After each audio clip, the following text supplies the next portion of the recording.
You know, I don't know the answer, but why is it whenever a new study comes out, it's always talking about how food is going to kill you? I think that's a major misdirection to what we should be focused on. Food should be used to prevent illness, not to just help reverse it once it's too late. One of the areas we haven't talked about until recently is how food can affect your brain health. I became interested in mental health and the connection between mental health and diet after I had developed a lot of my own health problems and had changed my diet and discovered that diet had a lot more to do with health and mental health than I had ever been taught that it had. In my early 40s, about 10 years ago, I developed a number of mysterious symptoms that I think a lot of people, especially middle-aged women, will identify with. So things like chronic pain, fibromyalgia, IBS, chronic fatigue, migraines, lots of different symptoms that all of my very smart Harvard-affiliated doctors couldn't help me with. After about 6 months of trial and error, I arrived at this diet that was completely upside down from what I had been taught was good for me. It was basically a mostly meat diet, high in meat and fat and cholesterol. And when I arrived at that diet, all of the symptoms that I'd been struggling with completely went away. And I thought, you know, this diet actually is also improving my mental health, and I'm a psychiatrist. The most powerful way to change your brain chemistry would be through food, because that's where brain chemicals come from in the first place. If you're getting most of your sugar and most of your glucose from the outside of the body, you run the risk of getting spikes, peaks and troughs in your blood sugar and insulin level, and those can destabilize brain chemistry. So those can create mood swings, insomnia, irritability, changes in appetite throughout the course of the day. When you eat a ketogenic diet, you're using fat primarily for energy, and the brain is using, to a large extent, ketones instead of glucose. Today, if you're anywhere near Google, you will learn that this is known as dietary ketosis.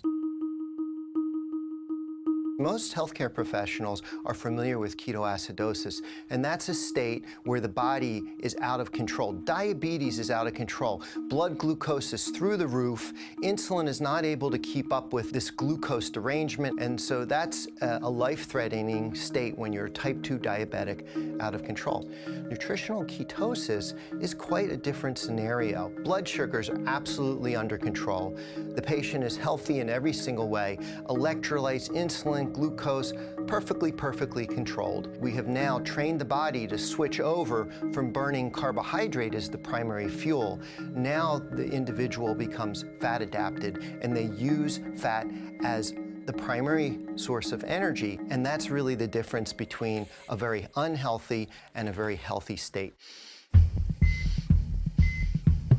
We had a scientific question in the 1960s where the researchers asked the wrong question, but there were questions we needed answered. We know that the way you gain weight is you take in more calories than you burn. And those calories can be fat or they can be carbohydrate. And so they get this hypothesis, which sounds reasonable, that fat people get fat because they accumulate a little bit of extra calories every day.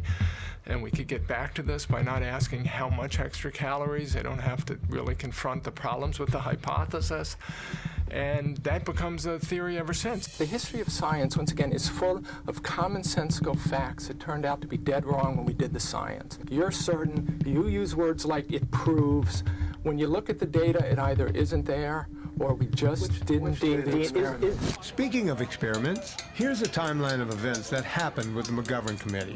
After a year of fighting for funding, the committee operations began in 1969. There were Democrats and Republicans, including future presidential candidates George McGovern, Walter Mondale, and Bob Dole.